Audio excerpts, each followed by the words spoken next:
جنگل کی رات گہری ہو چکی تھی۔ حیدر اور اینا ہاتھوں میں ایک پراسرار کتاب تھامے ساکت کھڑے تھے۔ یہ کتاب انہیں جنگل کی زمین میں دفن ایک پرانے صندوق سے ملی تھی۔ اس پر سنہرے حروف میں لکھا تھا، چاندنی کا عہد۔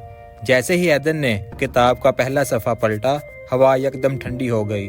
درختوں کے پتوں میں ایک انجانی سرسراہٹ دوڑ گئی، جیسے وہ کوئی راز فاش ہوتے دیکھ رہے ہوں۔ دور کہیں الو کی خوفناک آواز گونجی اور زمین میں ہلکی سی لرزش پیدا ہوئی۔ اینا نے گھبرا کر حیدر کا بازو تھام لیا۔ مجھے ڈر لگ رہا ہے۔ حیدر نے کتاب کی زرد صفحات پر نظر جما دی۔ ان پر کچھ قدیم تحریریں لکھی تھیں جو وقت کے ساتھ دھندلا چکی تھی، لیکن ایک صفحہ واضح تھا۔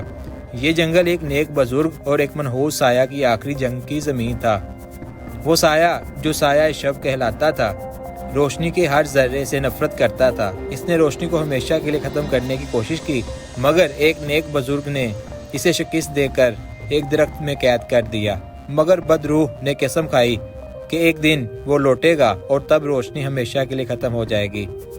اینا کے ہاتھ سرد پڑ گئے۔ مگر اس کا چاندنی سے کیا تعلق ہے؟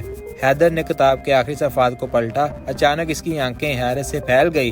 وہاں ایک نام لکھا تھا، چاندنی بنت زاہد۔ یہ تو ہماری چاندنی کا نام ہے۔ کتاب کے مطابق چاندنی کا خاندان صدیوں پہلے اس بزرگ کی نسل سے تھا، جن کے خون میں وہی روشنی تھی جو سایہ شب کو ہمیشہ کے لیے ختم کر سکتی تھی۔ ہر نسل میں ایک فرد ایسا پیدا ہوتا تھا جو اس روشنی کا حامل ہوتا، اور بدقسمتی سے اس بار وہ فرد چاندنی تھی۔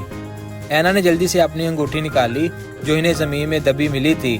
جیسے ہی اس نے اسے مضبوطی سے پکڑا، جنگل میں ایک بھیانک ہنسی گونجی۔ تم نے مجھے جگا دیا ہے۔ ہوا میں ایک سرگوشی ابھری اور وہیں کالا درخت زور سے ہلنے لگا۔ اچانک اس کے تنے میں ایک چہرہ ابھرا، سرخ آنکھیں، نکیلے دانت اور ایک مکروہ ہنسی۔ چاندنی میری ہے۔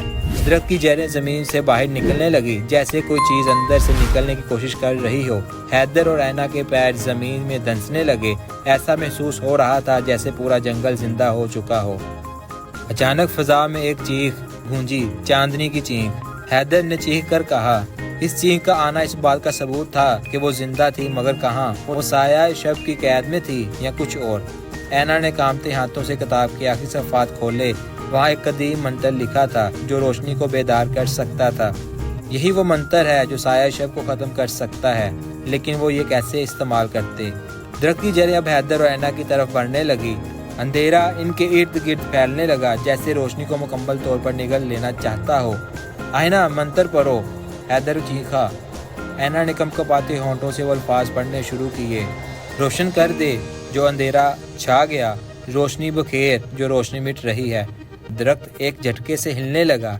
اس کے چہرے پر تکلیف کے آثار نمایاں ہوئے، لیکن یہ کافی نہیں تھا۔ مزید زور سے پڑھو، حیدر نے کہا۔ اینا نے پوری قوت سے منتر دہرایا اور اس بار انگوٹھی چمکنے لگی۔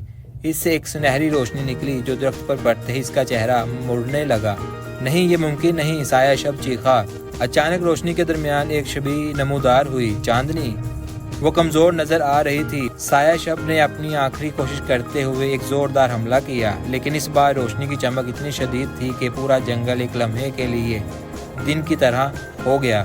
ایک زوردار دھماکے کے ساتھ درخت کی جڑیں زمین میں دوبارہ دفن ہو گئیں اور سایہ شب کی چیخیں ہوا میں تحلیل ہو گئیں۔ حیدر اور اینا زمین پر گر پڑے۔ سانسیں بے ترتیب تھی۔ جب انہیں نظر اٹھائی تو چاندنی ان کے سامنے کھڑی تھی، زندہ اور سلامت۔ یہ سب کیا تھا؟ اینا نے ہانپتے ہوئے پوچھا۔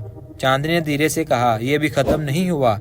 سایہ شب ختم نہیں ہوا، وہ واپس آئے گا اور اس بار ہمیں تیار رہنا ہوگا۔